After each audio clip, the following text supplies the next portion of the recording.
I just get fascinated by the whole agricultural revolution. We're just basically going to sit you down. We're going to torment you for about 50 minutes. We want all these questions answered. So who do you like? So with the agricultural revolution, like before, and going back to whether it was a good thing or a bad thing. Like obviously, we're able to have time for science and art, and we're able to live longer, and we're able to fly rockets to the moon, to Mars, whatever. But what about the fact that, what are your thoughts on the fact that before this point in time, like this point in time right now, we all go home, we're segregated in little apartments, living in big packed cities, people all around us. Like obviously Dunbar's number, that's 150 people, is like what people are supposed to kind of live in. And at that point when we were hunter-gatherers and we were living in these tribes of up to 150 people, you were surrounded by like your friends, your family, you had more leisure time, like there was less working. I mean, and then the agricultural revolution happened, and now we are where we are, where we live crammed in these little fucking boxes in shitty cities. We never see our family. We work like fucking idiots.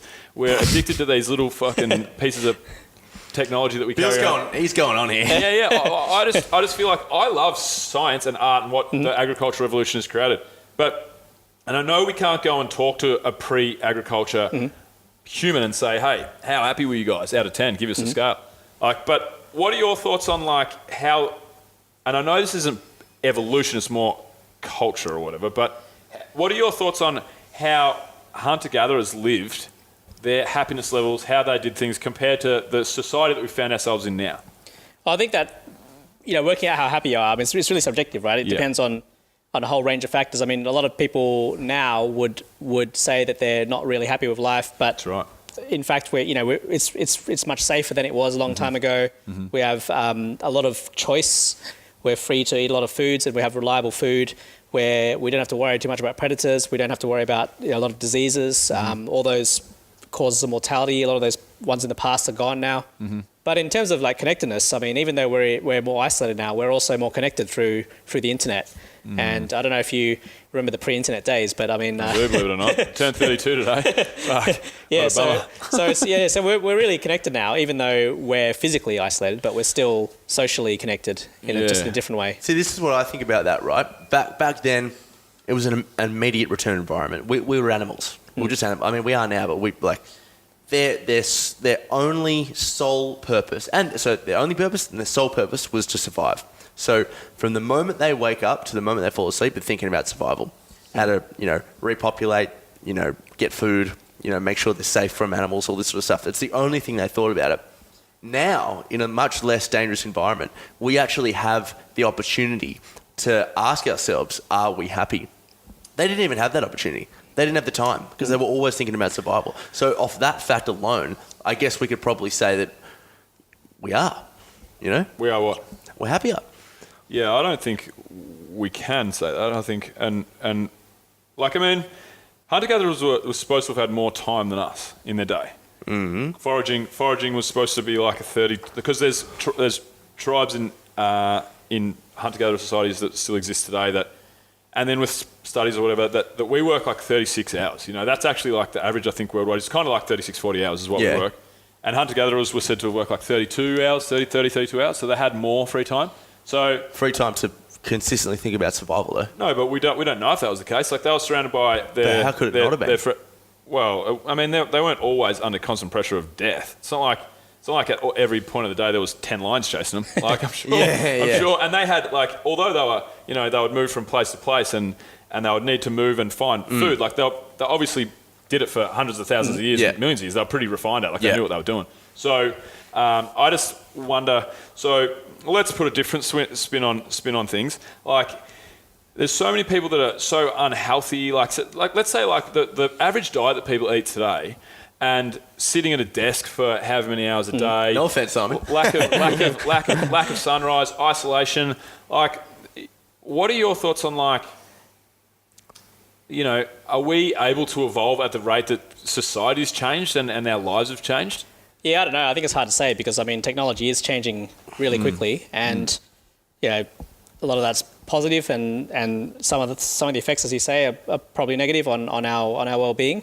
Yeah. So I don't know if we're able to change. Well, certainly from an evolutionary point of view, we're not going to change that quickly. Yeah. I just think going back on the point of are we happy and all this sort of stuff, we can use the topic of anxiety, right? So anxiety, an evolutionary evolved emotion to keep us safe, stress, function of the amygdala in the brain. Back then, whatever, they work for 32 hours a week. We have 36 hours a week on average, whatever. They're still in a more dangerous environment. So their stress hormones and their thought process and physical symptoms are still probably more integrated and related to the act of survival. And if we think about cortisol in our body now, what that does, it suppresses human growth hormone, suppresses all these things. It makes it harder for us to feel the hormones of what we would normally constitute as pleasure or happiness. It just makes sense to me that purely on like a linear scale, like the more anxiety you have, the less happy you are, and the less anxiety you have, the more happy you are. I just assume that, irrespective of the fact their lives were simpler back then, and yada yada yada, they just were more stressed. Yeah. I don't know. At a guess, they may have been. Yeah, well, they would have had to have been. No, but think of it right now. Like think of it, and I may be wrong too. We're both just throwing ideas out there. But like, if you get on a plane, there's a chance that you could die. You walk across the street, there's a chance that you could die. If the chances of dying in a plane are like 1 in a million, right? Yeah. Very, very limited. But like, if you're a human and you're kicking around in Africa, like, surely it's not like.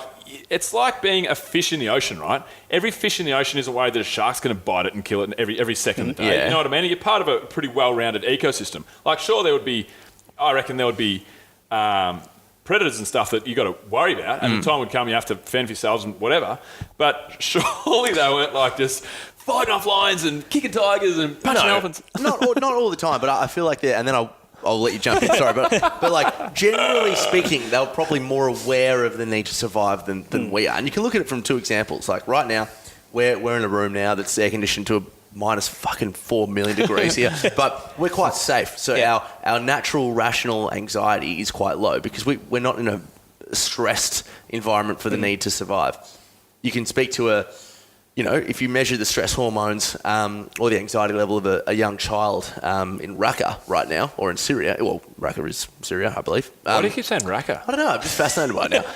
Or Middle East right now. You mean Iraq? Yeah, no, Raqqa. I don't know where Raqqa is. I believe it's in Syria. Do you know? Yeah, I think so. Yeah. It is in Syria. Right. It's in Syria. I believe it is in And Syria. I thought you were meaning making a nickname for Iraq. No. You're in Iraq City. Why do you call it Iraq? Iraq. Do you call it Iraq? Iraq. Tomato. Yeah. Let's call the whole thing off. Anyway, so I am less stressed than someone over there, someone in the Middle East, in a war-torn country, right? I am less stressed, I believe, than someone living pre-agriculture who couldn't build all these walls and couldn't have all these survival mechanisms just all very well catered for.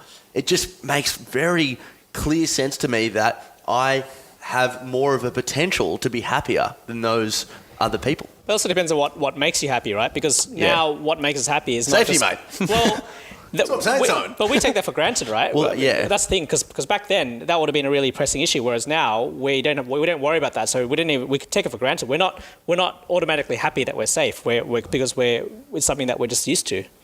Probably a really fair point. Have you read Tribe by Sebastian Junger? No. So Tribe talks about tribes, basically. It's nearly as good as Sapiens. Sapiens is my favourite book on evolution, culture, society, whatever.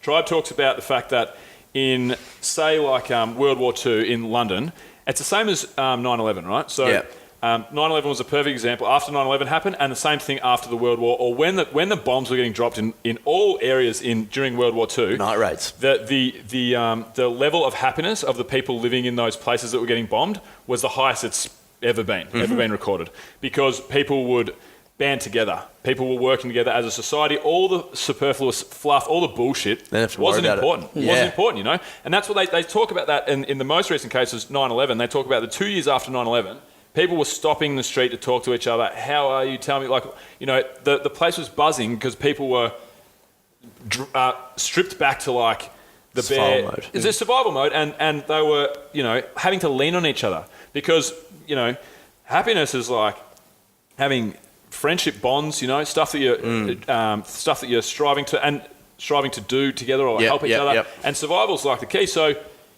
playing devil's advocate, and that's all we're doing. We're just making up theories, but like they might have been happier than ever because they got lions chasing them down. That's like I do not have a rebuttal for that. That's Yeah, well, really you should. This book, Tribe I by should read Sebastian Junger, is one of the most fascinating books. It talks about a different range of like a number of different things that talk to the point of, and this is my biggest point and questioning behind this whole thing is the agricultural revolution is it good or bad? And there's Yeah. another example of actually there's countless examples, but like one thread in the book Tribe, which talks about the fact that when the Spanish, for example, went and conquered Mexico and Yep. Central and South America, there was a lot of Mayan children that were taken into Spanish families, right? Yep. And then there was lots of Spanish kids that were stolen and taken into indigenous Mayan societies as well. So every time that it happened that an indigenous Mayan child or person Yep. or an adult would go into live with the Spanish Yep. under their rule and live the Western culture, every time that they would have a chance to sit down with like a tribal elder, they would go back to the tribe after one conversation. There was never a case of them staying and living with the Spanish. On the other case, every time that somebody went from the Spanish and lived with the Mayans, lived more of a subsistence, more of a natural lifestyle, they could never bring them back. really. There's so many cases of Spanish not getting, and this is adults, Yeah. not getting taken as kids and going, I've been taken as a kid, but I want to stay with these guys because their lifestyle's better. There was countless cases of the Spanish defecting, going, I've seen what these guys are doing over here. I'm fucking going to do that. I'm not living. This is shit over here. This is how it should be. So this is like to the point of like agricultural revolution. I mean, obviously the Mayans had agriculture. I get that, but it's more of a small societal bond than we have in the Yep. West now. Basically, More primitive. Yeah, more primitive slightly without being rude. Yeah. Weird. You know what I mean? Like, what are your thoughts Shit. on like that? A bunch of bullshit I just talked. I don't know what to think of it. I mean, it sounds like you've got a pretty convincing kind of. I didn't make the argument, mate. I just read a few pages of the book. You've got a good summary. yeah, It's good summary. Yeah. Yeah. I just Well, think it makes sense because it sounds like that way of life is probably more natural to the way we've evolved. It's got to be it. Yeah. So what about with like what about, and this is just throwing again like hypothesis out there. So how do you think humans will continue to evolve?